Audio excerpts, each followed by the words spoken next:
Bismillahirrahmanirrahim. Alhamdulillahi wassalatu wassalamu ala Alhamdulillah. Raditu billahi robba wa bil islami dina wa bi Muhammadin nabiyya wa rasulah. Bapak Ibu yang dirahmati Allah, alhamdulillah hari ini kita bisa bertemu, berkumpul bersama-sama tentunya atas izin Allah untuk bisa bersama-sama di sini bertukar ilmu. Tidak terasa hitungan jam lagi kita sudah meninggalkan bulan Sya'ban. Kita ingat bahwa 1 tahun yang lalu kita sudah berpisah dengan bulan Ramadan, dan insya Allah di hadapan kita akan menemui bulan Ramadan lagi, yaitu sebuah bulan yang diberi khusus hadiah spesial dari Allah, yaitu bulan yang penuh rahmat dan ampunan. Bapak Ibu yang dirahmati Allah, kita yang sudah hidup bertahun-tahun, tentunya pengalaman puasa Ramadan kita sudah sangat banyak bertahun-tahun. Tinggal kita menyempurnakan saja, dan kita perlu bertukar ilmu di sini juga untuk menyempurnakan puasa kita di bulan depan. Dan itu mungkin mudah saja untuk kita yang sudah dewasa, yang sudah bertahun-tahun pengalaman, tapi tidak bagi anak-anak dan sebagian remaja kita itu masih sulit, atau bahkan masih puasa lagi, malah begini, besok puasa, ayo mah kita beli es krim dulu sebelum puasa, ayo kita jajan dulu. Jadi itu adalah sebuah tantangan tersendiri bagi kita. Kita adalah seorang ibu, dan ingat bahwa ibu adalah madrasah pertama untuk anak-anaknya. Walaupun kita sudah menyekolahkan anak-anak kita di sekolah yang terbaik, mungkin di pondok, dan alhamdulillah beberapa pondok di bulan Ramadan ini anak-anak dipulangkan. Jadi ini PR untuk ibu-ibu yang menjadi madrasah lagi, madrasah untuk anak-anaknya. Lalu bagaimana kita sebagai madrasah ini untuk mengajarkan anak-anak, padahal kita bukan guru, mungkin ada yang sebagian guru, kita hanya ibu rumah tangga atau bagaimana? Kita bisa menanamkan kepada anak-anak ini pentingnya bulan Ramadan. Kita bisa katakan bulan Ramadan ini penuh dengan ampunan, nak. Ini bulan penuh rahmat. Di sini pintu-pintu surga terbuka. Kalau udah surga, dan pintu-pintu neraka ditutup. Jadi kita bisa ajarkan kepada mereka, ayo bangun sholat subuh berjamaah. Lalu ajarkan mereka sholat tepat waktu. Mungkin biasanya sudah duhur, Dok. Sudah duhur, Le. Sebentar gitu ya. Jadi biasakan mereka untuk sholat tepat waktu. Terus kemudian ajak mereka untuk tadarus. Karena biasanya, ayo tadarus ngaji, terus kita tidak memberikan contoh, akhirnya mereka belum tentu mengaji. Karena anak-anak ini sebenarnya adalah peniru ulung, ibu-ibu dan bapak-bapak. Mereka ini adalah peniru yang sangat ulung.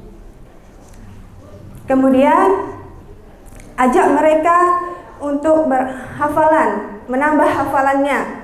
Kalau mungkin bisa di pondoknya hafalannya sudah banyak dan kita tidak bisa mengikutinya, kita jangan menyerah. Kita buka Al-Quran, kita dampingi mereka.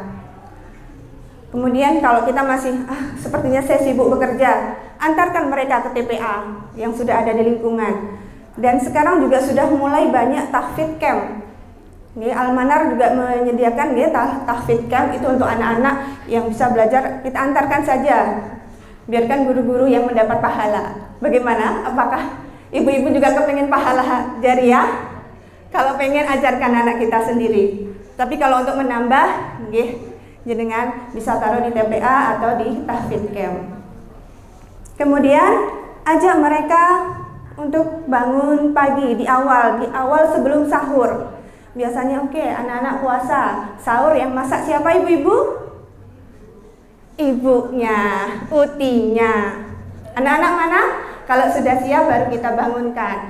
Coba kita bangunkan awal sebelum belum waktu sahur habis nih. Jadi mereka bukan bangun hanya makan saja, tidak. Tapi kita kasih tugas mereka buat minuman atau buat sediakan piring. Bagaimana kalau malas gitu gimana? Kita kasih motivasi. Kalau kamu ini bisa menyediakan sahur untuk keluarga di rumah, insya Allah kamu nanti mendapatkan pahala jariah dari orang yang berpuasa. Kan kita harus berlomba-lomba mendapatkan pahala yang banyak di bulan Ramadan. Kita bisa ingatkan seperti itu untuk anak-anak kita. Kemudian ajarkan mereka bersikap jujur.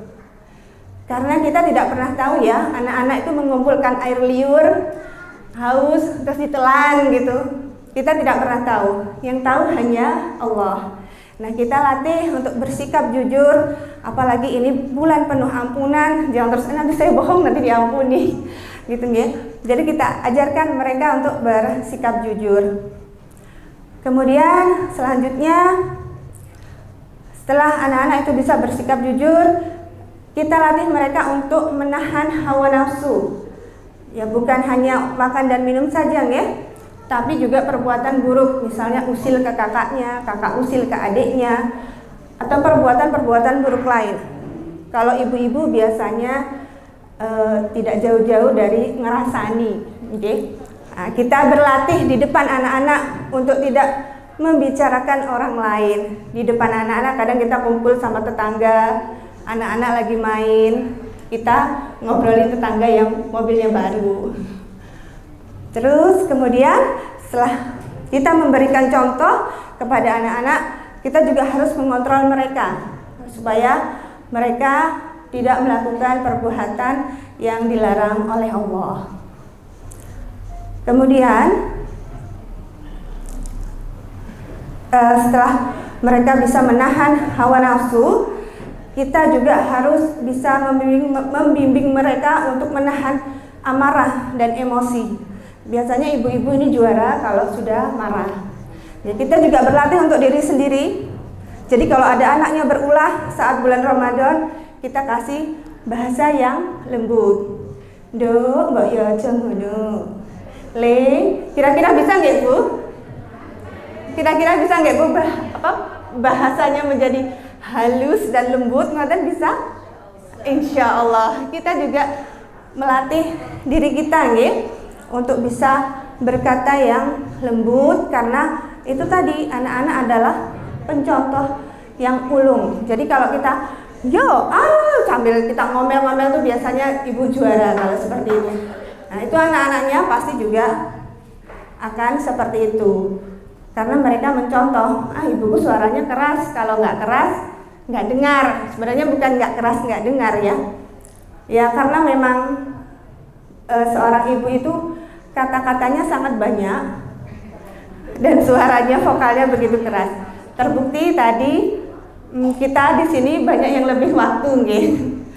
Karena ibu-ibu ini sangat pintar sekali dalam berbicara. Makanya ibu-ibu adalah madrasah pertama untuk anaknya. Banyak sekali ilmu yang bisa didapat dari ibu-ibu. Kemudian ceritakan kepada anak-anak manfaat berpuasa. Jadi manfaatnya apa? Berpuasa ini mereka bisa menjaga kesehatan. Karena di bulan puasa tidak semua makanan bisa mereka harus makan semua. Kita juga harus pilih-pilih.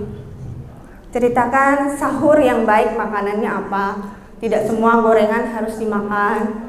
Terus saat berbuka puasa juga terlebih seperti itu. Tidak semua es buah bisa dimakan, harus berhati-hati. Dan mereka juga pasti sudah merasa kenyang kalau makannya sudah banyak ya. Jadi kita juga harus mengontrol anak-anak kita, makanannya, minumannya, dan ajak mereka juga mengontrol makanan dan minuman yang mereka makan. Jadi misal kita ajak ke bazar buka puasa, banyak es gitu.